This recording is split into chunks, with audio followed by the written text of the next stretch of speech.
Welcome to the CISSP Cyber Training Podcast, where we provide you the training and tools you need to pass the CISSP exam the first time. Hi, my name is Sean Gerber, and I'm your host for this action-packed, informative podcast. Join me each week as I provide the information you need to pass the CISSP exam and grow your cybersecurity knowledge. All right, let's get started. Good morning, everyone. This is Sean Gerber with CISSP Cyber Training, and hope you all are having a blessed day today. Today is the wonderful CISSP Question Thursday, and today we're going to be talking about various questions related to Domain 7 of the CISSP exam. But before we get started, one thing I wanted to talk about is a couple articles that I saw today in the news and thought you might see some value in them.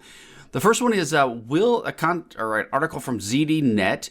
It's by a gentleman by the name of Joe McKendrick, and he basically mentions that will AI take the wind out of cybersecurity job growth? And they're talking about how artificial intelligence could potentially, it's one of those catchy titles to get you to click on it and go dig deeper, but they're talking about AI and its ability to affect cybersecurity jobs.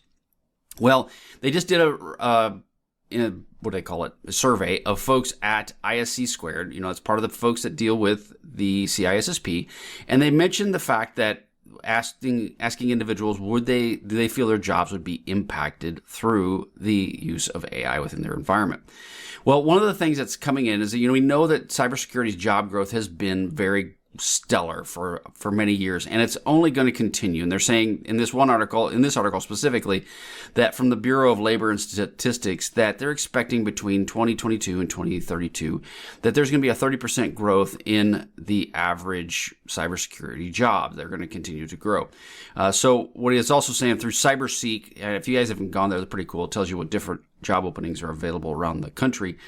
They're close to around 470 openings in cybersecurity jobs, but it says only 85 of these openings are filled at this time. So about 15% are open.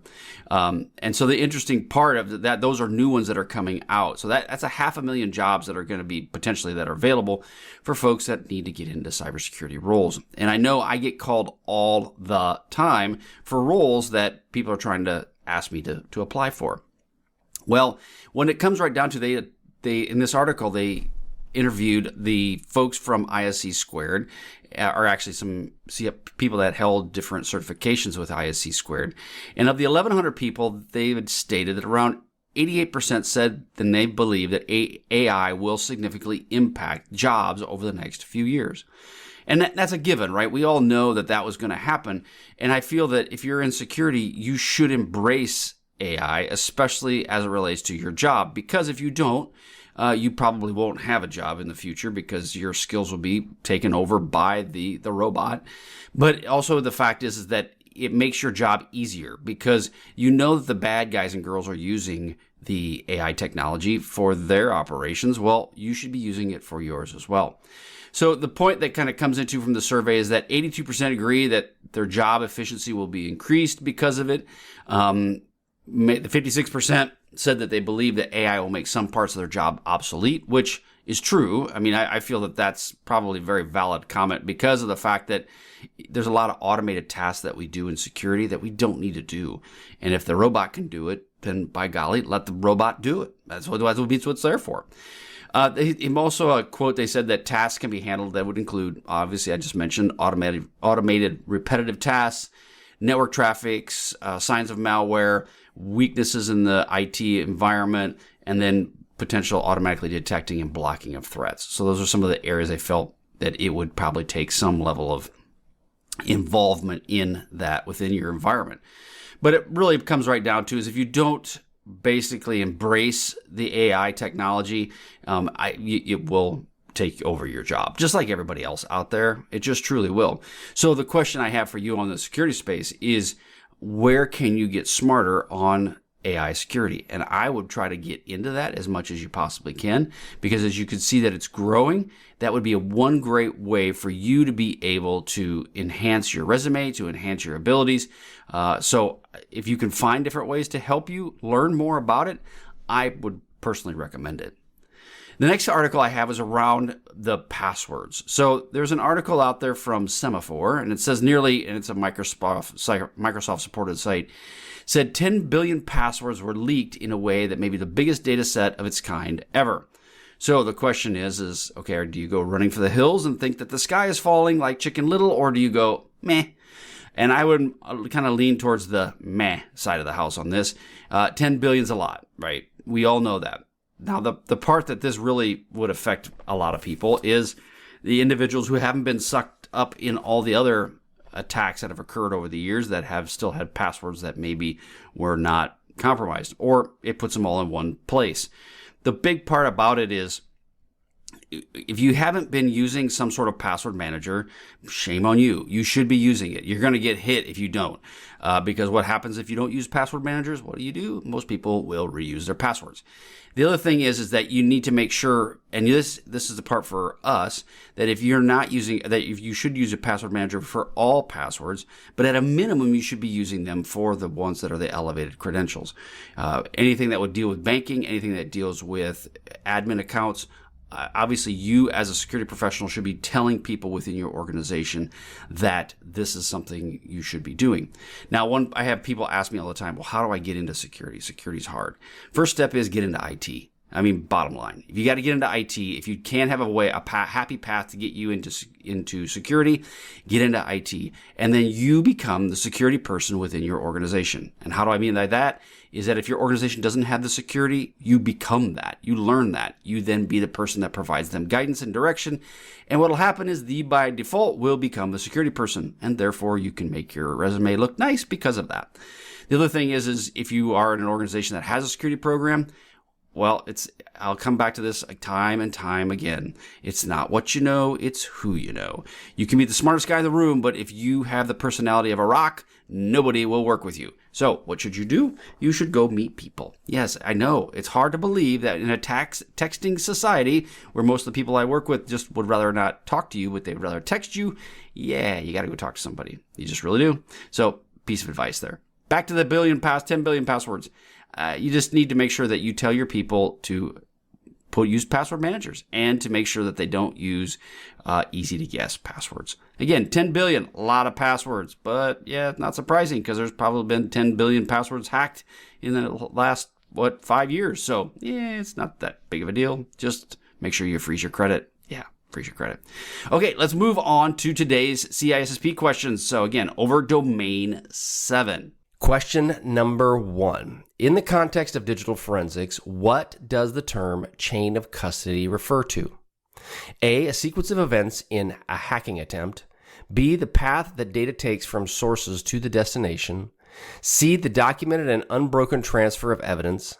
Or D, the decision-making process for handling security incidents. If you look at those, 2 of the 4 are not the ones that are definitely not correct, and the other 2 are pretty close. So again, the context of digital forensics, what does the term chain of custody refer to? And the answer is C, the documented and unbroken transfer of evidence between documents, right? You basically are moving it from one point to the other, and you want to make sure that it's transferable and that you can understand how the evidence went from one point to the next. Next question is around when dealing with security incidents, what should be the first, big key factor there, first step in according to the most incident response, I can't even speak. What should be the first step according to most incident response procedures? A, eradicate the threat. B, prepare a report. C, identification of the incident. Or D, containment of the incident. Okay, so when dealing with a security incident, what should be the first step in according to most incident response procedures? And the answer is C, identification of the incident. The first step in this entire process is understanding the incident, what has actually occurred, and identifying you actually have a problem. And then from there, usually you will work with containment, eradication, and recovery will take place thereafter. And so it's important for you to identify you do have a problem, right? You can't really start to go fix something unless you realize, Houston, we have a problem. All right, next question. What is of the following best describes the purpose of data acquisition in digital forensics? A, to verify the integrity of the data. B, to restore the data of the lost or damaged data. C, to create a binary copy of the original data. Or D, remove the sensitive data from the device. Again, which of the following best describes the purpose of data acquisition in digital forensics? And the answer is C, to create a binary copy of the original data.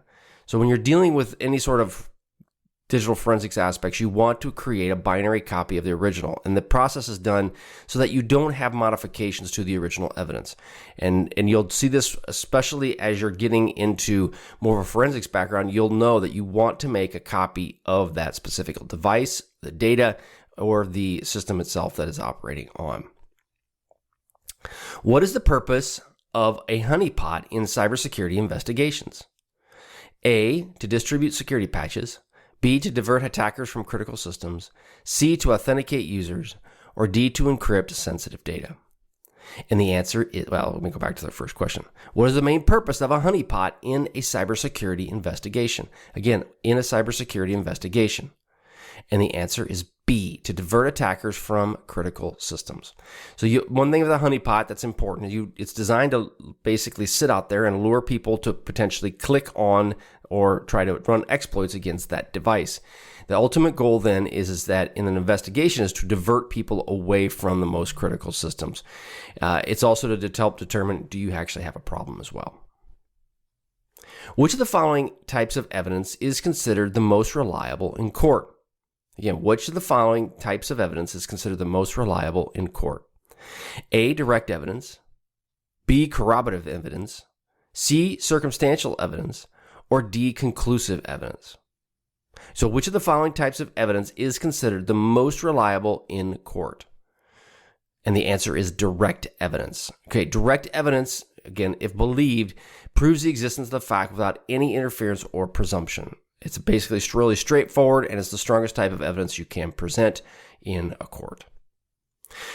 Next question. During a forensics analysis, why is it important to use a right blocker?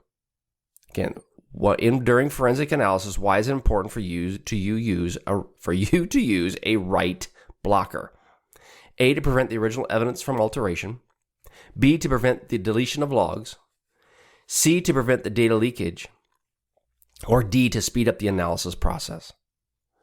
During the forensics analysis, why is it important to ensure that you have a right blocker in place? And the answer is A, to protect the original evidence from alteration, right? So the right blocker is designed to protect it from accidentally fat fingering, I call it, when we used to fly airplanes, you fat finger, put something in the wrong place, from you potentially adding something to the document or the information that's out there. So you do not want to write to it. So therefore, you're trying to protect that overall information as much as you possibly can. Next question. In a cybersecurity investigation, what is the primary purpose of using log files? A, to reverse engineer malware. B, to identify patterns of activity or specific actions that have occurred. C, to distribute security patches. Or D, to prevent future attacks. Okay, so in a cybersecurity investigation, what is the primary purpose of using log files? And the answer is B, to identify patterns of activity or specific actions that have occurred. They usually are designed for specifically, well, they're not designed specifically for that, but that's where they're really good in a investigation, is because if you see log files that follow a trend, that will start to lead you down the breadcrumb path to find out where potentially they came in and what systems were they going after. And you're looking for that malicious activity potentially based on trends that you see in the log files. In the incident response process, next question, in the incident response process, what does the recovery phase involve? A, identifying the security incident. B, creating a backup of the data. C, restoring systems to normal operations and hardening them against future incidents of a similar type. Or D, preventing the spread of the incident. Okay, so in the incident response process, what does the recovery phase involve? And the answer is C, restoring system to normal operations and hardening them against future incidents of a similar type. Okay, so when your recovery phase, you want to bring these back up. That's bringing them up to normal operations. And you must ensure and you'll confirm during that time frame that they are functioning normally so you can prevent the same type of incident from reoccurring. What is the hash value in the context of digital forensics? A, it is a unique identifier for a piece of data. B, it is the location of the file in the system. C, it is a value used to decrypt the data. Or D, it's a type of malware. Okay, so what is the hash value in the context of digital forensics? And the answer is A, a unique identifier for a specific piece of data. As a hash value is a unique data that does correspond to a specific set of data, and that is unique specifically to that data. It doesn't, you can't just create hash values that are identical. It is specific to that piece of data. And then what it does is it's also used to help the evidence to ensure that it wasn't identified or it wasn't tampered with when you actually were trying to create or when you're producing that value. So there's various hashes that are created within the security space. MD5 hashes are one, and they are, again, used to ensure that the integrity of the data remains. So in the process of digital forensics, next question, in the process of digital forensics, what is data carving? So again, digital forensics, what is data carving? A, process of removing sensitive data from a device. B, the process of creating a binary copy of the original data. C, the process of searching for files or pieces of files in raw data. Or D, the process of analyzing network traffic. Okay, the process of digital forensics, what is data carving? And the answer is C, the process of searching for files or pieces of files in raw data. Okay, so data carving is the process of extracting a collection of data from larger data sets. Basically, they're carved out of that data set and analyzed for file content. It's typically used when metadata that's required to locate the files has been deleted or corrupted. So basically, they're going in, they're carving out a specific piece. Next question, which of the following tools would you primarily use to collect volatile data during a cybersecurity incident? A, a network scanner, B, a vulnerability scanner, C, a protocol analyzer, or D, a live response tool.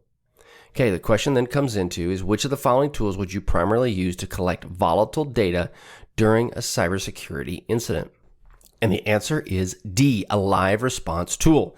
These are typically used in collecting volatile data during a cybersecurity incident. And volatile data basically is information that would be lost when a system is shut down.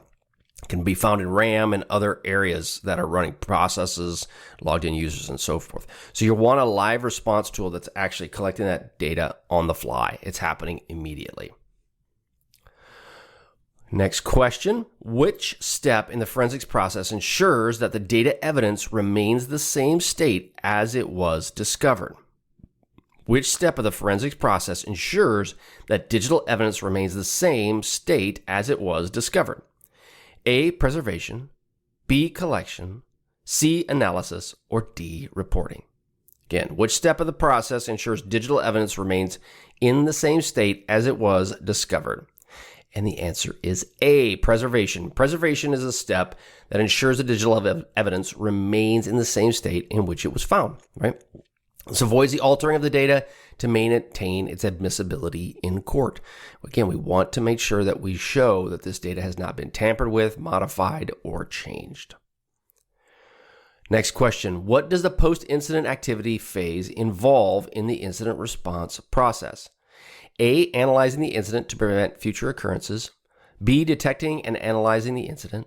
C, containing the incident to limit the damage. Or D, eradicating the incident by removing the cause of the incident. Okay, so what does the post-incident activity phase involve in an incident response plan? And the answer is A, analyzing the incident to prevent future occurrences, right? So at the end of all of this, you want to ensure that what has occurred, one, you've cleaned up, but two, what were the lessons learned? How did this malware get into your environment? And then from there, you can implement corrective actions to fix it. Again, you want to understand that lessons learned phase because you want to be able to go in and go, well, okay, how did they get in? They got in through a web server that was not properly patched. Well, you're going to want to go in and fix that. And then from there, what did they do? You wouldn't focus just on the web server itself. You would focus on the web server and then the path of entry and the path of escalation throughout your network. Next question, I think it's the last question. Which principle of digital forensics states that when two pieces of data come into contact, a data exchange will take place? Okay, the principle of digital forensics states that when two pieces of data come into contact, a data exchange will take place. A, the principle of exchange. B, the principle of integrity. C, the principle of original evidence.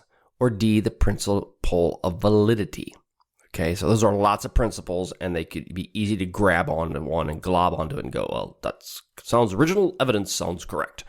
Well, no, the answer is principle of exchange. Try to keep it simple. If you don't know, go with the most logical answer that makes sense. It may still be wrong, but at least you don't try to bite off on something that sounds really complex and kludgy, because in most cases, that will be the wrong answer. Not always, but in most cases. So the principle of exchange is also known as Locard's exchange principle, named after Dr. Edmund Locard. Now, it's Locard. In this principle stating when two objects come in contact, a transfer of material will take place. And basically in the context of digital forensics, this refers to the transfer of data. Okay, that would be one that would be a gotcha question. The principle of exchange. All right. That's all I have for today. Go to CISSP Cyber Training. If you like these questions, you can go there and you can get more questions that are similar to it. You also can help you with the blueprint that's at the CISSP Cyber Training that will walk you through this process step by step. There's a 3-month, a 4-month, and a 5-month plan that will help guide you and direct you in what you need to pass the CISSP. Now, granted, the key thing around this is having a good plan and then executing the plan. All I know is when I studied for the CISSP, I grabbed a book and started just going through it and didn't really know what I was looking for, and I failed. So I recommend you go check out the CISSP Cyber Training Blueprint. It will help you out immensely, and it'll help give you some guidance and direction on which way to go so you can study for the exam. All right, hope you all have a wonderful day, and we will catch you on the flip side. See ya. Hey, thanks again for listening today. It's been my pleasure to prep you for the CISSP exam. Are you interested, though, in some free CISSP exam questions? Head on over to freecisspquestions.com and sign up to join my email list, and you'll receive access for 60 free CISSP questions each and every month for the next 6 months. That's a total of 360 questions just for signing up with CISSP Cyber Training. You'll also gain access to other free CISSP resources, so just head on over to freecisspquestions.com and sign up, or head on over to CISSPcybertraining.com and sign up today. Have a wonderful day, and we will catch you on the flip side. See ya.